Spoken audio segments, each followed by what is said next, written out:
يا أيها الذين آمنوا إذا نودي للصلاة من يوم الجمعة فاسعوا إلى ذكر الله وذروا البيع ذلكم خير لكم إن كنتم تعلمون. أعوذ بالله من الشيطان الرجيم. بسم الله الرحمن الرحيم. اللهم صل وسلم وزد وبارك ومجد وكرم على الرسول سيدي سند العظيم ذي القلب الرحيم محمد وآله الطاهرين المعصومين وبعد. السلام عليكم ورحمة الله تعالى وبركاته. أم بديت بشر في الله جبا موفوك ولي مندون كدل الله سبحانه وتعالى في لك هنا ككشنا كبركة لك جدي كشياننا وكلن لنا بلا جلنكا بيجمع بيدوم بيجمع هر لك داما أنغا وروديكالي ولك بلا جلمنه. Ama wala doniya ka fanga bi juma kutuba kene kan ambe badala bugu kulu sanfɛ misri la almami ye kutuba belebele kɛ an ye kutuba min kɔnɔ a ye walawalali caman kɛ an ka jɛ ka misiri wele lajɛ ni ka kutuba in seereya ɲɔgɔn fɛ inshallah. Allahu akbar Allahu akbar ashhadu an la ilaha illallah ashhadu an la ilaha illallah أشهد أن محمدا رسول الله أشهد أن محمدا رسول الله حي على الصلاة حي على الصلاة حي على الفلاح حي على الفلاح الله أكبر الله أكبر لا إله إلا الله. Alami subhanahu wa ta'ala aye adama den bonya ka bonya ni bonya fembe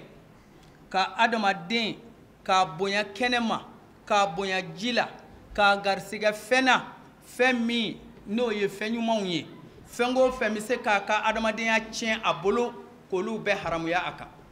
ambalemaw ikado ka fos Allah subhanahu wa ta'ala ala kele ka adama den dan ka ke khalifa e dugu kolo kan ka fisayani danfɛnw bɛɛ lajɛlen a ye fɛn bɛɛ kolo k'a di adamaden ma fɛn minnu bɛ sanfɛ k'olu kolo an ye n'o ye fiɲɛ ni dolo ani kalo anw b'a nafa ninnu bɛɛ lajɛlen na fɛn min bɛ dugu ma k'olu bɛɛ lajɛlen kolo anw ye danfɛnw i bɛ min dɔn i tɛ min dɔn k'a daminɛ falenfɛnw na ka taa se baganw ma ala ye nin bɛɛ lajɛlen kolo k'a di adamaden ma k'a garisigɛ fɛn ɲuman dama na an balimaw Allahu subhanahu wa ta'ala ka adamaden yin ka dafa ka ke adamaden ye a tinya fɛn min kɔ Allahu subhanahu wa ta'ala aye adamadenw lawasa n'o ye o fɔlɔfɔlɔ ye jumɛn ye a ye adamadenw fusaya ni danfɛnw ye hakili ye k'u fusaya ni adamadenw ye ni dɔnni ye k'u fusaya ni danfɛn tɔw ye ni cidenw cili ye ka bɔ anw na awɔ ala ka danfɛn ka ca subhana ala ka danfɛn kalite ka ca subhana nga i ma deli ka mɛn a si la fɔlɔ k'a fɔ ko jinɛw ko ciden bɔra olu la ka ci diɲɛmaa ma i ma deli ka mɛn fana k'a fɔ bagan dɔ bɛ yen k'o ye sɛbɛnni kɛ ayi o tɛ yen ala ye adamaden ka fusaya danfɛnw bɛɛ lajɛlen ye n'o dɔnni ye an balimaw o kɛramatuli insan o bi dafa ni cidenw cili le wa cidenw na fusamanci o de ye min cira anw ma n'o ye muhamadu ye sallallahu alaihi wasallam ale ka cidenya kɔnɔna Allahu subhanahu wa ta'ala a y'a barika ni fɛnba dɔ ye n'o ye alikuranɛ ye kuranɛ min ni maa tɛ se ka na n'a ɲan ye i tɛna se ka na n'a ye a ma deli ka kɛ a tɛna kɛ wa ale de ye adamadenya dafa i na fɛn o fɛn ɲini adamadenw hakɛ la i na fɛn o fɛn ɲini adamadenw ka misaliya la o bɛɛ bi sɔrɔ kuranɛ kɔnɔ o de y'a to an ba Aisha radiyallahu anha a ɲininkale alakira jogo la sallallahu alaihi wasallam a y'i kanto k'a fɔ ko alakira jogo k'o ye kuranɛ de ka d'a kan Allah subhanahu wa ta'ala a yɛrɛ y'o de fɔ alakira ma sallallahu alaihi wasallam a ko innaka la ala khuluqin azim ibadallah ni nana adamadenya bonyaw lajɛ kuranna ni sunna o ye adamadenya bonya bɛɛ lajɛlen di an ma an ye khilafatu min fɔ k'a fɔ ala ye adamaden kɛ nɔrɔbila ye dugukolo kan o nɔrɔbilaya in tɛ khalifa tɛ se ka lafiya abada fo a ka hakɛw bɛɛ ka d'a ma o de y'a to Allahu subhanahu wa ta'ala a ye adamaden bɛɛ lajɛlen hakɛ d'a ma min hukukil insan fa inna al-islam akkada hadhihi al-huquq wa itana biha min fajr al-islam wa hadhihi al-huquq tadadamman e ka dɔ k'a fɔ adamadenya hakɛ a hakɛ bɛɛ lajɛlen dafalen kuranna y'a bɛɛ di adamaden ma silamaya nana n'a ye depuis silamaya kununko k'a bɛɛ lajɛlen di an ma a tɛ ɲa fɛn minnu kɔ an balimaw o belebele dɔ filɛ nin haqqu kulli insani fil haya adamaden bɛɛ lajɛlen duralen don a ka ɲɛnɛmaya n'a bɛ f'o ma ko droit de vie adamaden kelen kelenna bɛɛ lajɛlen kan ka balo adamaden dɔ man ka dan sago dɔ kan a man ka kɛ sababu dɔ ye ka dɔ halaki o kuma adamaden ka hakɛ min filɛ nin n'o tiɲɛna dɔrɔn i b'a ye gɛlɛya bi don a la an balimaw o dɔ ye jumɛn ye Allahu subhanahu wa ta'ala b'a fɔ wala taqtulu nafsa allati harrama Allahu illa bil haqq k'a fɔ adamadenya ɲɛnɛmaya ye adamaden bɛɛ hakɛ ni nana diɲɛ na ala ye an bali an kana mɔgɔ faga kana mɔgɔ si faga ten n'a y'a sɔrɔ fɔ ne y'a sɔrɔ sariya yɛrɛ ye min daga illa bil haqq o de y'a to ala ko a ma aw kana ni faga ni min ni ala y'a haramuya k'a fɔ a ka bɔn ten ko fɔ n'a kɛra ala ka hakɛ suratu ala ye f'an ye subhanahu wa ta'ala suratul an'am kɔnɔ aya 151 a y'i kanto tuguni annahu man qatala nafsan bighayri nafsin aw fasadan fil ard faka'annama qatala an-nasa jami'a suratul maida aya 32 a ko a bɛ nin cogo la ni mɔgɔ min ye ni dɔ fa ka sɔrɔ a ma fɛn wɛrɛ a ma tiɲɛni kɛ a ma bi mɔgɔ kan a ma mɔgɔ faga o kuma k'a kɛra komi o tigi ye adamaden bɛɛ lajɛlen faga ka baga dɔ ma k'a faga ten a ma fɛn k'i la a m'i ka nafolo tiɲɛ a ma fɛn kɛ a dun ma mɔgɔ faga hali n'a ye mɔgɔ faga sariya de b'o ɲɛɲini mɔgɔ t'i ka kiiri tigɛ i yɛrɛ ko ni mɔgɔ min y'o kɛ a kɛra komi i ye adamaden bɛɛ lajɛlen faga an balimaw haku filanan ye jumɛn ye n'o ye hakɛba ninnu ye a belebele dɔ ye jumɛn ye hakuhu fi siyanati damihi wa malihi wa iridihi wa milkihi halal o dɔ ye adamaden ka sɔrɔ o ka latanga adamaden danbe o ko latanga adamaden ka wari o ka latanga a ka hiɲɛ min ɲini halala sira fɛ mɔgɔ si kana dangaraw la k'o bɔsi o tigi la k'a se b'i ye Allahu subhanahu wa ta'ala a ye an bali o ma o de y'a to Allahu subhanahu wa ta'ala y'i kanto an ma a bɛ kan ladi a ko ya ayyuhalladhina amanu la ta'kulu amwalakum bainakum bil batil illa an takuna tijaratan min taradin minkum wa la taqtulu anfusakum inna allaha kana bikum rahima sadaqa Allahu al-azim suratul nisa Allahu subhanahu wa ta'ala b'a fɔ he aw adamadenw aw minnu k'aw ye mumini ye aw minnu k'aw ye silamɛ ye aw minnu k'aw dalen bɛ ala la aw minnu sɔnn'a ma ko lahara kiri k'o ye tiɲɛ ye lahara ko ye tiɲɛ ye kaburu ɲangata ye tiɲɛ ye aw na ɲininka aw ka kɛta la kelen kelen o sabatilen b'aw dusukun na ala ko aw ma k'aw kana ɲɔgɔn ka nafolo dun ni tiɲɛni ye aw kana na dun ni namara ye k'aw kan'o kɛ dɛ aw kan'o k'a ni ɲɔgɔn cɛ ko fɔ ni a tiɲɛni nana sanni feere sira fɛ jago sira fɛ n ye wari d'i ma ne yɛrɛ b'a dɔn cɔ e m'a dabɔ a kama k'a tiɲɛ i m'a lawuli a kama ko fɔ n'a kɛra o nasiraw ye k'aw kana yɛrɛ faga la taqtulu anfusakum kana mɔgɔ faga i yɛrɛ kan'i yɛrɛ faga i kana mɔgɔ faga i kan'i yɛrɛ faga ka d'a kan adamadenya mako bɛ e de la i jɔyɔrɔ dɔ bɛ yen i kana dankari mɔgɔ la k'i kan'o kɛ dɛ k'aw kan'o kɛ k'i k'a dɔn k'a fɔ ala hinɛnen bɛ aw la inna allaha kana bikum rahima ala kɛra aw ma makari masa ye ala hinɛnen bɛ aw la n'a tun ye ala jabɔ a bɛɛ faga an balimaw hakɛ in a belebeleba sabanan ye jumɛn ye n'an bɛ an da bi s'o ma o de ye al-insan fi huriya bin nazar wa tafakkur wa kadhalika al-i'tikad hɔrɔnya ka di adamaden ma a ka fɛnw filɛ fɛn minnu n'olu filɛli tɛ haramu ye n'a b'a lajɛ kodɔn sira fɛ n'a b'a lajɛ miiri sira fɛ n'a bi dɔ fara hakili la o ye adamaden ka hakɛ dɔ ye o de y'a to Allahu subhanahu wa ta'ala a y'i kanto an ma bi kan ladi kul unzuru ma fi samawati wal ard suratu Yunus adamadenw a ye fɛn minnu bɛ sanfɛ a y'o lajɛ fɛn minnu bɛ duguma a y'olu lajɛ aw ka hakili munumunu a la a k'a dɔn fɛn ninnu mana tɛ fu filɛli de bɛ adamaden a bɛ bila i ka fɛn a ɲɛɲini k'a si dɔn filɛli de bɛ na ni hakili dayɛlɛli ye o de y'a to Allahu subhanahu wa ta'ala a ye nin fɔ anw ye a ma da o ma a y'i kanto tuguni kul innama u'idhukum biwahida an taqumu lillahi masna wa furada summa tatafakkaru ala ko ma subhana adamadenw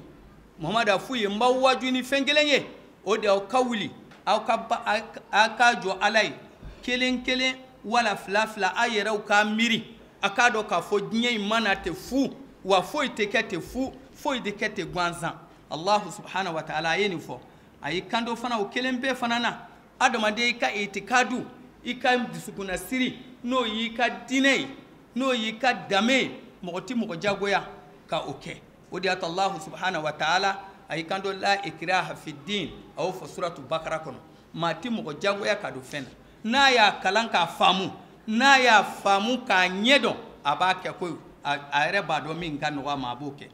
o de y'a to Allahu subhanahu wa ta'ala a y'i kanto alakira ma tuguni afa anta tukrihu nasa hatta yakunu mu'minin suratu Yunus yala i bɛ mɔgɔw jagoya u ka kɛ muminu ye jagoya la wa ayi o tɛ o cogo la o de y'a to Allahu subhanahu wa ta'ala a y'i kanto alakira yɛrɛ ma sallallahu alaihi wa sallam tumana min na a fa n'o y'a fa kɔrɔkɛ ye n'o ye Abu Talib tuma min na ni saya nana o sɔrɔ o min y'a lamɔbaga ye n'o ye Seydina Ali fa ye a tun ka di alakira ye a ka sa limaniya kan a tun ka d'a ye a ka sa la ilaha illallahu kan alakira ko a ma a ko n fa a fɔ la ilaha illallahu ka seereya ne na jɔ i kungo kɔrɔ lahara Allahu subhanahu wa ta'ala ye alakira jaabi a ko cogo di innaka la tahdi man habab walakinna allaha yahdi man yasha mɔgɔ min ka di i ye e tɛ se k'o kanda koyi min ka di ne ala ye ne de b'o kana o kuma i k'a dɔn la k'a fɔ horiyata itikad o ye adamaden hakɛ dɔ ye a k'i miiri a la a ka baara kɛ n'a ye a dɔ ye jumɛn ye n balimaw hakɛ dɔ belebele dɔ an bɛ min fɔ o ye hakul musawama بغيره من الأجناس والألوان والأنساب adamadenw ka dama kɛɲɛ u kɛra cogo o cogo u jɔyɔrɔ kɛra cogo o cogo u bonya kɛra cogo o cogo wa u ka kodɔn kɛra cogo o cogo u wolo kɛra cogo o cogo u bɛɛ ka kan ala yɔrɔ a bɛɛ ka kan ala yɔrɔ o de y'a to fɛn min b'aw bɔ ɲɔgɔn na o ye ala ɲɛsiranya de ye o de y'a to Allahu subhanahu wa ta'ala ye kanto ya ayyuhan nasu inna khalaqnakum min dhakarin wa unsa وجعلناكم شعوبا وقبائل لتعارفوا إن أكرمكم عند الله أتقاكم سورة الحجرات وكما من يدما كني سياكو تالا كلور تالا بويروكو تالا الله سبحانه وتعالى يكندو أما أكو هي أدم ديم أما ممنو تلتوما يدي أي أدم ديم بدي ولي أكو هي أدم ديم ممين فويه إكادو نخلا دي أو دان كبو تشكيلي أني مسوكيلينا adamaden bɛ bɔra an fa adama ani an ba hawa de la an bɛɛ bɔra o la o kuma ka aw kɛ kabilaw ye k'aw kɛ duguw ye k'aw kɛ siyaw ye walasa aw ka ɲɔgɔn dɔn lita'arafu n'aw ye ɲɔgɔn dɔn hinɛ b'a la n'a ye ɲɔgɔn dɔn ɲɛgɛndɔmɔ bɛ yen n'a ye ɲɔgɔn dɔn kanu de bɛ yen n'a ye ɲɔgɔn dɔn o kuma lafiya bɛ na i tɛ maa maa dɔn i tɛ maa maa jogo dɔn i bɛ siran a ɲɛ mɛ n'aw ye ɲɔgɔn dɔn a bɛ don ɲɔgɔn na a bɛ kɛ ɲɔgɔn fɛ o de ye lita'arafu ala ko la cogo di inna akramakum inda allahi atikakum aw si man fisa si ye koyi min ka fusa aw bɛɛ n'o ye maaba ye ka tɛmɛ aw bɛɛ kan o ye min bɛ siran ala ɲɛ o ye min bɛ siran ala ɲɛ jɔn min bɛ siran ala ɲɛ o de ka fisa ni jɔn bɛɛ lajɛlen o dama t'an balimaw Allahu subhanahu wa ta'ala k'a fɔ n fa ye maaba ye o bɛ n yɛrɛ kɛ maaba ye wala n fa ye nin ye o bɛ n kɛ nin ye ayi k'o tɛ Allah ko subhanahu فإذا نفخ في الصور فلا أنساب بينهم يومئذ ولا يتساءلون أقول لا حرج ودون ni buru fiera ni adamadenw ye ɲɔgɔn sɔrɔ kɛnɛ kelen kan ko balimaya tɛ o don siya woloma tɛ o don ne ye karisalaka ye o tɛ yen ne ye fa ye karamɔgɔ ye o tɛ yen wa n fa ye diinɛmɔgɔ ye wala u ye nin ye o tɛ yen foyi tɛ yen o don na fala ansaba ayi o tɛ yen o tɛ yen o don na dɛ a ko yawma izin wala yatasaalun hali utenyo nyininga udun hali utenyo nyininga udun Allah subhanahu wa ta'ala ay an lasra nindonye ako yawma yafirul mar'u min akhi wa ummihi wa abi wa sahibatihi wa bani likulli mri'in yawma idhin sha'nun yughni ako Allah subhanahu wa ta'ala yinifo ako domi anga sira dunya domi chena boli amusonye musona boli adenye ena boli balemaunye ena boli singiunye ena boli denye ka odon be kungo bi bo odon be kungo bi do do be kungo bi bo odon ina do odona ko denti nafanya bayati nafanya mukayati nafanya mimbe mafanya odon oyika alanye sirayen ala kan fara alanye siran bawka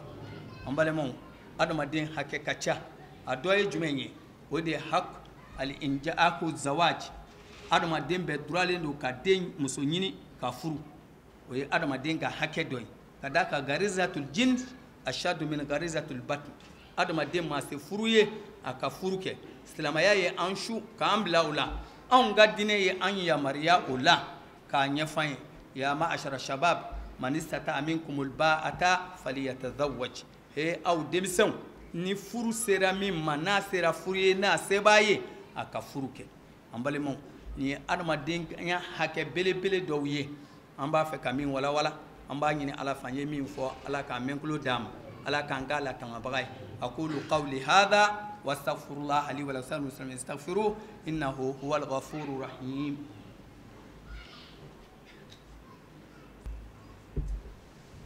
innal hamdalillah nahmaduhu wa nashkuruhu wa nashhadu an la ilaha illa allah wahdahu la sharika lah wa nashhadu anna sayyidana wa nabiyyana muhammadan bin abdillah abduhu wa rasuluhu na'am balma misriya ka fala warete fo ala kili kadala ko kira muhammad ala ka jondo aka cidendo aye cika imbela se amma ambalema anye hake ko minga ko fo ni nyama bi ka fo ko droit de l'homme islamaya konala ka kon irap konye islamaya nananai adamadiya ba ka latanga chugo islamaya de konala ka benye fo anye ambalema doye jumenye ni ya soro furu kera jumende fana bi wajibi yaka o de deun la moni oyika o fana hake doy beduralendo ki de namme beduralendo ki de musolamo kana dan sagawla kana foi kala ina fa Allah subhanahu wa ta'ala aye la yudu tanye ka fo mo mi ba den lamu ka do dine ko da fe sara mi mbaye o sara ko ye arjine ngane yi tatoy ka négliger ka bla ka kedron komi mo mi seneke kungo kono ima koroshin ima foi kala obi muwa na mo na be kisa sura lawa adamadiya fana na kodi aka ka labe o kuma o denunu lamoli o yanka wajibi ni banka ke o kuma a hake fana bika o di Allah subhanahu wa ta'ala aye an lasira o la kan an lanyini akwa ma chodi wa min ayatihi an khalaqa lakum min anfusikum azwajan litaskunu ilayha wa ja'ala bainakum mawaddata wa rahma inna fi zalika la ayat liqaumin yatafakkarun wa qala aidan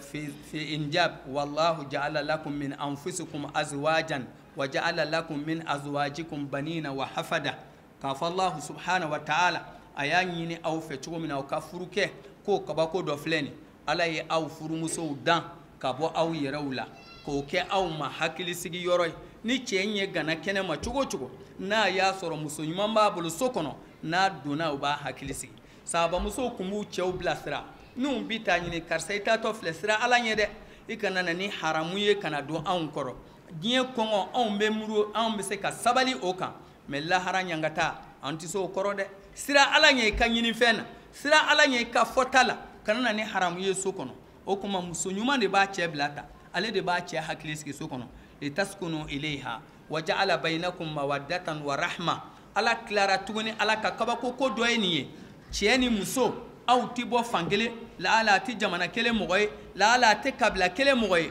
ka kanu nyonya dolu ni nyonche ka geleya kolu kenyo fe na fo bakele fakele ahyanan fo do tabi dépasser aucun fa bi muso fsaya abana fay we ala ka kodi waja'ala bainakum mawaddata wa rahma ala yininke awi mawaddata kanuye rahma hinedi iba soro furu kelengura cɛ ka di muso ye muso ka d'a ye nka waati bɛna se a tɔ bɛ kɛ hinɛ ye i bɛ muso yɛrɛ k'a mɛn ko ne denw kama tɛ n tɛ sigi i bɛ cɛ yɛrɛ man k'a mɛn ko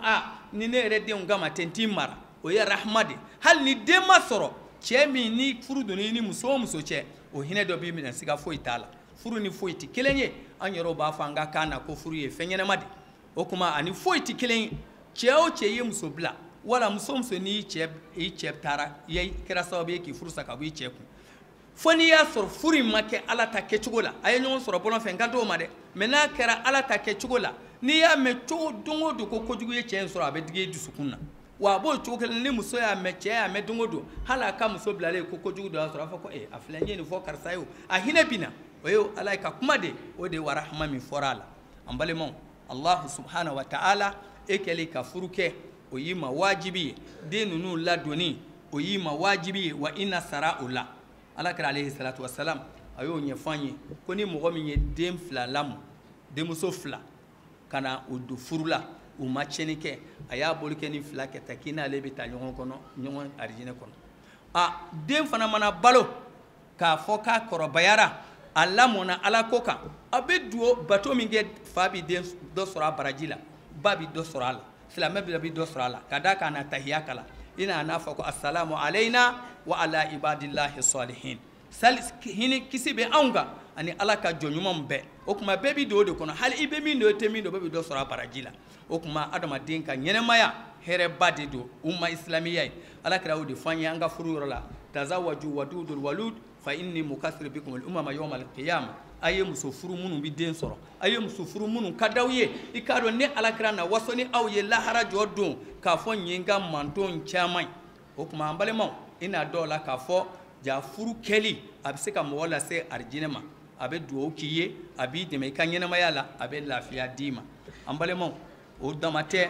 alahu subhanahu wa ta'ala a ye ka baara kɛ o y'i ka hɔrɔnya de o fana y'i ka hakɛ dɔ de i ka baara kɛ o de ɲinini b'i fɛ i kana sigi k'i bolo da mɔgɔ wɛrɛ kan ala y'i yamaruya o la o de y'a to i kan do famushu fi manakibiha wa kulu min rizqihi wa ilayhi nushur ka taama ka taa yɔrɔ wɛrɛ la ka baara kɛ o y'i ka droit dɔ ye mɔgɔ man k'i balo ma fo n'i y'a sɔrɔ kɛcogo b'a la an bɛ segin nin yɔrɔ kan adamaden ka bɔ ka taa fɛn ɲini baasi t'a la ka droit dɔ don mɛ kɛcogo b'a la o ye jumɛn ye hali ka bɔ ka taa kɛlɛyɔrɔ la n'a y'a sɔrɔ e fa n'i ba bɛ ladonbaga t'a la foyi t'a la a tɛ bɛn i ka taa dɛ n'i bɔra o de y'i ka duwawu sɔrɔ a bɛ k'i ma tiɲɛni ye o cogo don dɛ a b'o cogo kelen na o de y'a to hali jihadu dɔ nana alakira ma sallallahu alaihi wasallam a ko ya rasulallah i kɔni bɛ n dɔn k'a fɔ ni n taara kɛlɛyɔrɔ la n bɛ tan mɛ ne fa wala n ba bɛ a kɔrɔlen don se t'a ye a tɛ se ka fɛn kɛ alakira ko to o kɛrɛfɛ k'o ladon o y'i ka jihadu ye o kuma i n'a dɔw la k'a fɔ an ko min kɛ i ka taa baara kɛ ka bɔ ka ɲinini kɛ n'i tɛ se ka taa jamana wɛrɛ la i ka jamana i bɛ yɔrɔ min na baara kɛ bɔ i ka taa baara kɛ kana sigi bɔ i ka taa baara kɛ kana sigi o de y'a to alahu subhanahu wa ta'ala a ye nin fɔ famushu fi manakibiha wa kulu a ye taama dugukolo fan fɛ a ka baara kɛ a bɛ fɛn minnu sɔrɔ a k'o dun min rizqillahi o ye ala ka hinɛ de wa ilayhi nushur i k'a dɔn i bɛ baara o baara kɛ a bɛɛ laban bɛ segin i yɛrɛ ma wa i yɛrɛ laban na segin ala ma don dɔ la i ye min kɛ a b'i ɲininka a la ka d'a kan e ka ɲɛnɛmaya a bɛ fɛn fila ni ɲɔgɔn cɛ saya ni balo i ye min kɛ i ka ɲɛnɛmaya kɔnɔ i bɛ ɲininka o de la e ka saya kɔ min bɛ k'i kɔ i ka sira t'o la allahu subhanahu wa ta'ala a ma da o dɔrɔn ma a y'i kanto a ma hatta suratul jumu'a kɔnɔ a ko fa idha qudiyati salatu fantashiru fil ard wabtaghu min fadlillah wadhkurullaha kathiran la'allakum tuflihun ni sali bana aw kana sigi ten a ye wuli a ka taa baara kɛ a ye wuli a ka baara kɛ a ye wuli wabtaghu min fadlillah ala y'i sɔn garisɛgɛ min na halala sira fɛ wuli k'o ɲɛɲini dɛ kana sigi ten i kana sigi ten a y'o kɛ allahu subhanahu wa ta'ala a ye an yamariya o la an balimaw hakɛ dɔ fana ye jumɛn ye ni silamɛya o ɲini an fɛ o de ye hako difa ani nafs adamaden i k'i yɛrɛ defan o de y'a to ala y'a fɔ wa idu lahum mastata'tum ala y'o fɔ an k'an labɛn an jugu kama an bɛ se ka min kɛ min kuwa wa ribatul khayr fanga kɛra cogo o cogo anw dun ka labɛn ye jumɛn ye an k'an jija an denw ka kalan an k'an jija u ka se baara la an k'an jija u ka kodɔn n'i y'u to yen n'a ye ma kalan baara la i m'a labɛn ne ma kala ni ma kala ala donna ima labon kadaka adama dem mako bi ala donna ina fo farkolo mako be dumuni na chogomina adama dem ni balo ye ala ko de o ye dusuguna siride na ma ala mina bi fenwere mina o de ato ala kra ko sallallahu alaihi wasallam kangande o talkinu la ilaha illallah wa hubbu rasulillah wa ali ka fo angande angu kala fenmana o la ilaha illallah wala qur'an kalani ani ala kra naso mo kanuni kadaka ni dusukun monawla sigi nyere mabi ko toro kadaka ina ye ka fo halala o duni ka wajibi wa haramu o toli ka wajibi o kuma nanyo ni woro laje amena ye ka fo mogo ka ye yere defend o be keni yere ka halalai eti fenge eti fendi ebe min tadun lu sago be kila de ngani mogo binika ifene kan yere tude de ala o de fanyi subhanahu wa ta'ala akoy wa in faman itada alaikum fa atadu alai bi misli ma itada alaikum ni mogo min binauka o kuma aw yere ka tasara aw ka tasara kay yere toti tege mana day kulo ko ayo teslam ya tay ngani sebiye wa anta afu fa huwa khair itonyo lenko seti ye foitiye ko tay mais mo islam ya ka kele o kele kera abekera défense de offense tala ou bina bislama ou dekan islamu bi yere difa o de bina ni nasru dili islamuma o kuma hakku difa o islame kele kelim bela jeninka wajibi ambalemo o fana dobe hakku jumeni fana be no adamadiyan ka droit doy o de yere shiso e ka bonya bedi i shiso e ka du e ka karama bedi o de atala ko ama subhanahu wa ta'ala la talqulu buyutan ghayra buyutikum hatta tasanisu wa tasalimu alayhi aw kana du so kono so min taw ka soe fo aka jenyini aka tigu fo aka jenyini ufe nu ko ka se ayesegi nu ko do na ma mo so re kana do adama denka karama ya ka sode mo duralente ka ta do mo ka so fo aka so aka jen imma o kuma e shiyoro o la tangali o yika hake belebele do e kan ki hakilito minna adoy jumenye adama den ka nyongo nyininga hako munakasha lima fami fam ka nyiningaliki o de atala kan asalu ahla zikr in kuntum la ta'lamun ay don bawo nyininga fena ni fami na to ludon no kera o bawo kuna furi adama den ya lolembe fengo fena a foite mimme adama den ya lafiya fa ka soro islama ya idado la ko belajeni wala ka di islame uma ka wala uye o kuma dine nyedoni ودي أنك واجبي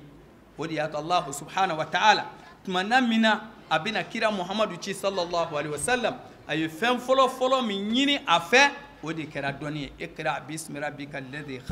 خلق الإنسان من علق كلانك يتجي علينا ني على كون يدون إي على ينين تو على بيجي ديما mene yire di diema ite gnye soro gnye musomi ma tseka soro ka furu ite gnye soro wayini bolangolo mi ta lahara ambe ala dili subhanahu wa ta'ala ala kan ansara ke gnye doron ya rabbi ala ka rigine no yambe ahmina ngo dole ni ken kan ta ala ka be no yayi ala kan ga jamana nyoma jo ambe ala dili subhanahu wa ta'ala ambale mo bi yoro mina bi angola agwane mu dala slema e do ku yi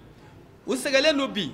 yengelen tede ambe do ke turange be maw mani be tugan fe ni gele ya bika amba nyine ala fe subhanahu wa ta'ala ala ka gele ya wili ka banka ala ka gele ya wili ala ka ko fali herela amunu be sigila ala ka garsiga nyumandam ala ka nga jamana basigi ala ka dia ka temen ninka fo mugo kana bo mugo kana nyero fe ala mo keranyi ambe ala deli subhanahu wa ta'ala ambe wati mina wati ngangele ala ka no ya ambela jene ala ka no ya ambela jene amba farabana atina fid dunya hasana wa fil akhirati hasana wa qina adhaban nar wadkhilna al jannata ma al abrar ya aziz ya ghafar ya rabbal alamin rabbana zalamna anfusana wa illam taghfir lana wa tarhamna lanakunanna minal khasirin allahumma ya farij al hammi wa kashif al ghammi ujib da'wata mutarin rahmani dunya wal akhirah wa rahimuhuma anta tarhamna rihamna rahmatan تغنينا عن رحمة من سواك برحمتك يا أرحم الراحمين سبحان ربك رب العزة ما يصفون والسلام على المرسلين الحمد لله رب العالمين قوموا إلى الصلاة يرحمكم الله قل يا أيها الذين هادوا إن زعمتم أنكم أولياء لله من دون الناس فتمنوا الموت إن كنتم صادقين ولا يتمنونه أبدا بما قدمت أيديهم والله عليم بالظالمين قل إن الموت الذي تفرون منه فإنه ملاقيكم ثم تردون إلى عالم الغيب والشهادة فينبئكم بما كنتم تعملون يا أيها الذين آمنوا إذا نودي للصلاة من يوم الجمعة فاسعوا إلى ذكر الله وذروا البيع ذلكم خير لكم إن كنتم تعلمون فإذا قضيت الصلاة فانتشروا في الأرض وابتغوا من فضل الله واذكروا الله كثيرا لعلكم تفلحون وإذا رأوا تجارة أو لهوا انفضوا إليها وتركوك قائما قل ما عند الله خير من اللهو ومن التجارة والله خير الرازقين الله أكبر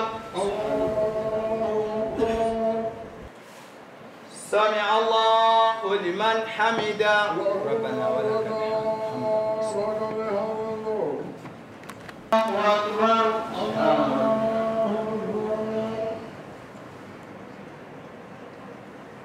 الله أكبر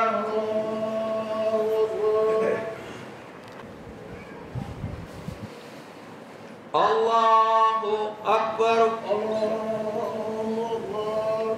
الحمد لله رب العالمين الرحمن الرحيم مالك يوم الدين إياك نعبد وإياك نستعين اهدنا الصراط المستقيم صراط الذين أنعمت عليهم غير المغضوب عليهم ولا الضالين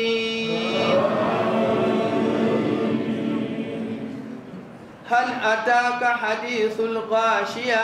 وجوه يومئذ خاشعة آملة ناصبة تصلى نارا حامية تسقى من عين عانية ليس لهم طعام إلا من ضريع لا يسمن ولا يغني من جوع وجوه يومئذ نائمة لسعيها راضية في جنة عالية لا تسمع فيها لاغية فيها عين جارية فيها سرر مرفوعة وأكواب موضوعة ونمارق مصفوفة وزرابي مبثوثة أفلا ينظرون إلى الإبل كيف خلقت وإلى السماء كيف رفعت وإلى الجبال كيف نصبت وإلى الأرض كيف سطحت فذكر إنما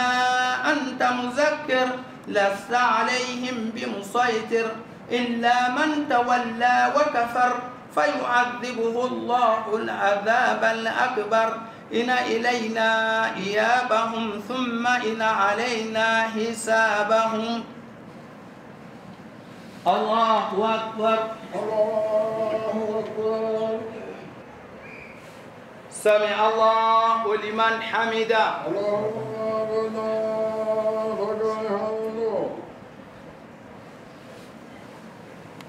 الله أكبر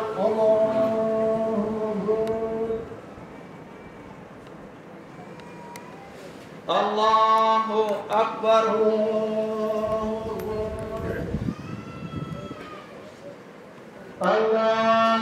أكبر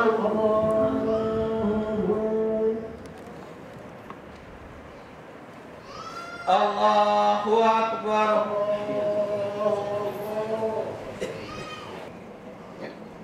السلام عليكم ورحمة الله السلام عليكم ورحمة الله الحمد لله رب العالمين أمبادي تبشر في الله جباو أمبادي الله سبحانه وتعالى في جمعة جمالة كويرانا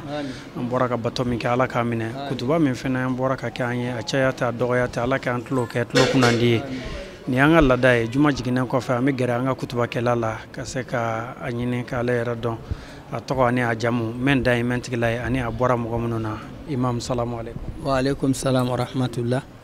ne tɔgɔ ye Kasim Umaru Konate. I y'a fɔ ye cogo min na n fa ye Umaru ye n ba ye Ala ma hinɛ na n ba ye Jɛnɛba Kulubali. Alhamdulillah o kɔni bɛ ɲɛnamaya la. Alhamdulillah ne bɔra Manakɔrɔ Buguni cercle la n'o ye Sikaso jamana ye. An bɛ frontière la an ni Côte d'Ivoire de bɛ danbɔ. Ayiwa n bɛ bɔ o yɔrɔw la inshallah an ba. Ayiwa ni y'an fa ye Imam Kasim Konate. Ɲininkali filanan ye min ye ka bila mɔgɔw ɲɛ ka alimamiya kɛ a sigilen bɛ dɔɔnin kan mɔgɔ tɛ se ka kutuba kalan ni tɛ fɛn dɔn aw bɛ k'a dɔn i ka kalanw kɛra dugu jumɛnw na karamɔgɔ jumɛnw bolo a san jumɛn fɛnɛ na. N ye kalan kun fɔlɔ daminɛ n yɛrɛ fa bolo o kun ye alimami ye an ka dugu la n'o ye Umaru Konate ye n bɔra yen n ye kuranɛ kalan ye ka lagdari ni lasmawi ni mukadamatu ninnu kalan ye ka sɔrɔ kana don madrasa la n fɔlɔla yɔrɔ fɔlɔ min na o kɛra Yatabarika yɔrɔ ye o kɛra Bamakɔ yan o kɛra 1975 o kuma an yɛlɛmana Banangabugu la yɔrɔ jɛnyana 76 la an yɛlɛmana Banangabugu la n yɛlɛmana Nahar Joliba la n ye n ka kalan tɔ kɛ ka da kan n ye ibtidaya kɛ n'o ye duguma kalan ye ka na idadiya kɛ ka sanawiya kɛ. Ayiwa o fana kɔnɔna Ala ye n garisɛgɛ bourse la n taara kalan kɛ Sudan ani Abdurahmane Kojunu ye ɲɔgɔn sɔrɔ ye n taara kalan tɔ kɛ ka kɔsegin ka na inshallah. Ayiwa min ye ɲininkali laban ye filanan ye n'o ye alimamiya ye alhamdulillah 2006 n kɛra alimami ye ka da kan alimami kun bɛ yan o de ye anw ta ka kɛ a ka naibu ye Ala ma hinɛ na Ala ye o ŋɛniji dɔgɔya u ye anw ta ka misiri kalifa an na. Ayiwa min ye a kɛli ye juma ye sa o kɛra 2010 Ala y'a wa nɔgɔya 2010 an ye juma sɔrɔ ni e nana an sɔrɔ o kɛnɛ kan inshallah. Bi misiri n'i ko i bɛ a taamasiyɛn mɔgɔw ye k'a fɔ a bɛ se ka dɔn ni tɔgɔ jumɛn de ye. Misiri a tun bɛ wele fɔlɔ ko Dafin misiri ka da kan Mamadu Balo o de ye misiri alimami fɔlɔ ye mais o taalen sisan n'i b'a dɔn an ye a tɔgɔ wele Masjidi Jabal n'o ye Kulukuna misiri ye nka n'i fana ko Kasimu ka misiri komi sisan kɔni alimami pratiquement an bɛɛ bɛ ɲɔgɔn dɔn n'i ko Kasimu ka misiri a fana bɛ dɔn n'o ye wa n'i ko misiri verti min fana bɛ Kulu sanfɛ fa ni Olympique man jan en même temps ni Sabalibugu man jan o b'a dɔn ni o fana ye inshallah.